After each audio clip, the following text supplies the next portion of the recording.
Today, we're going to be looking at Genji and taking a look at his story from start to finish. Genji is one of the most, if not the most popular hero in Overwatch 2, especially for new players. So if you're here, let's take a look at his entire history so you can understand your favorite hero just a little bit more. Now, long ago, the Shimada clan was established in Japan. Now, if we look to a now removed map Hanamura, the Shimada castle is what you actually see. And inside that castle was the Shimada clan, which is a bunch of top tier ninjas coming together to make, well, a not so friendly empire. Now, over multiple years, this criminal empire ended up building itself up to be absolutely massive, dealing with a ton of various different illegal activities. Now, if we fast forward our story a little bit, the way the Shimada clan works is that the eldest son takes the reins. They are the next in line to lead this entire empire. And that's where Sojiro Shimada comes into play, the father of both Genji and Hanzo and the current leader in our story of the Shimada clan. It was already expected, as Hanzo is the older of the two siblings, that he will become the next leader, which takes us to Genji's story. What is Genji's purpose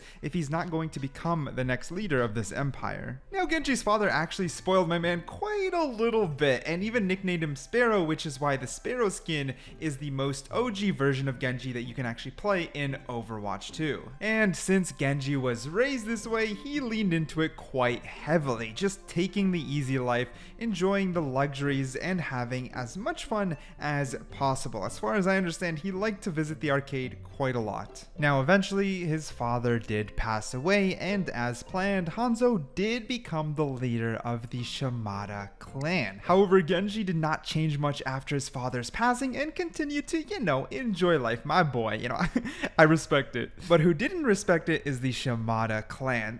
They saw this as a liability, right? This huge criminal empire has this little Genji running around playing arcades and putting the entire clan's name on the line. So what did they do? Well, they told Hanzo that they gotta get Genji in order, make him your right-hand man, have him be your second that leads the Shimada clan into the criminal sunset. But Genji continued to refuse. No matter what they did, my man did not want to help operate the Shimada clan, and this started to escalate the tension rapidly. The Shimada clan began to manipulate Hanzo as much as possible, expressing how much of a danger Genji truly is, and this eventually led to the peak when Hanzo assassinated his brother.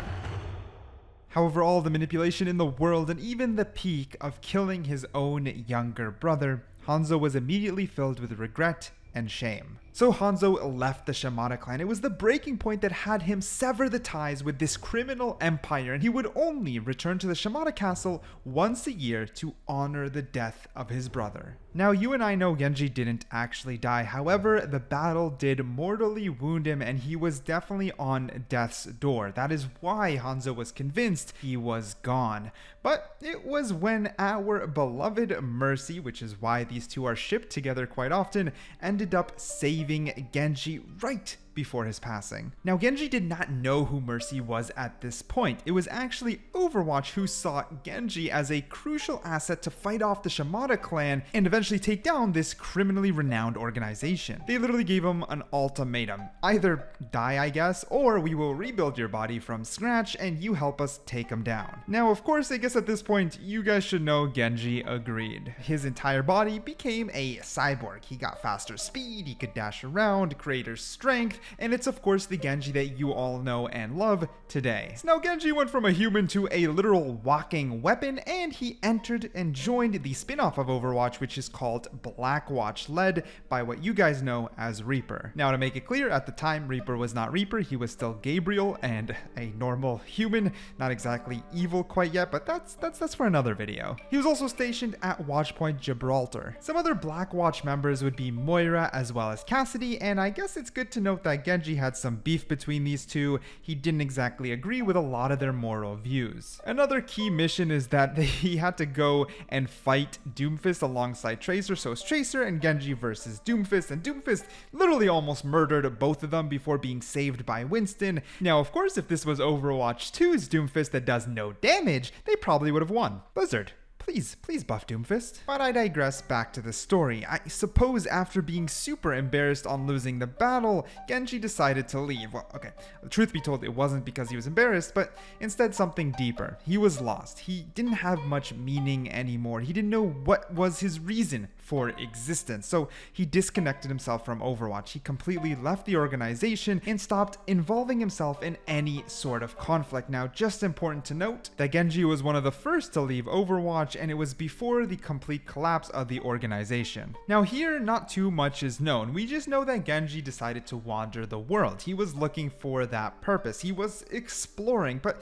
not the same delinquent who was just out to party and have fun, but instead was genuinely looking for meaning. And then he stumbled across the Shambhali Monastery in Nepal. Now we know that this storyline is actually going to be a part of the Overwatch 2 PvE, as it was teased long ago. But he did meet the Omnic monk of the Shambhali order, which is Zenyatta, my boy Zenyatta, the guy who kicks way too far. And then comes a long segment where actually Zenyatta wanted to help Genji, but Genji kept refusing it. Zenyatta was trying his best to convince Genji that he still has a good heart and a pure soul, one of human, not cyborg. Eventually Zenyatta kept at it until he got through to Genji. The biggest turning point was convincing Genji that his cyborg body is not a curse, but instead a blessing that he can use to help the world. On the flip side, we had the Talon organization led by Doomfist ever growing. This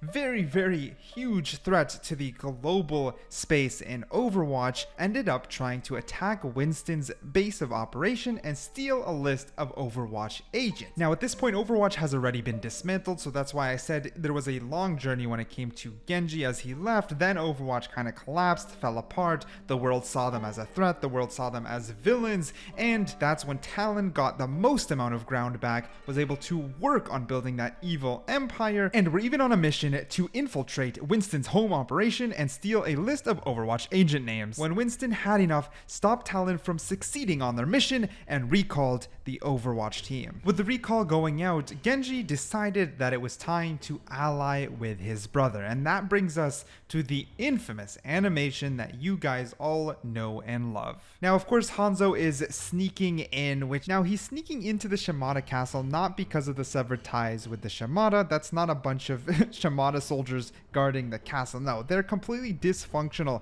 after severing the ties with Hanzo. Instead, that's the Hashimoto clan, which is another criminal organization that is really what's running the business now in Japan. The one that we saw in Kiriko's cinematic. Sneaking into the Shimada castle in order to pay his respect, his yearly respect, to his fallen brother. But of course, in this case, he had someone following him, which was Genji. Now, his intent was not to actually hurt Hanzo. That wasn't from the start, since again, this actually all happens after his peaceful revelation with Zenyatta. He found peace, he found harmony, and instead, he was going to prove to Hanzo that he did find it, that he's long forgiven his brother for what he's done, and it's much better to now ally together. And that leads us to the current present. It is a world in which it is Talon versus Overwatch, and a lot of the PvEs that we did have were based on the past, about telling us the lore and the history.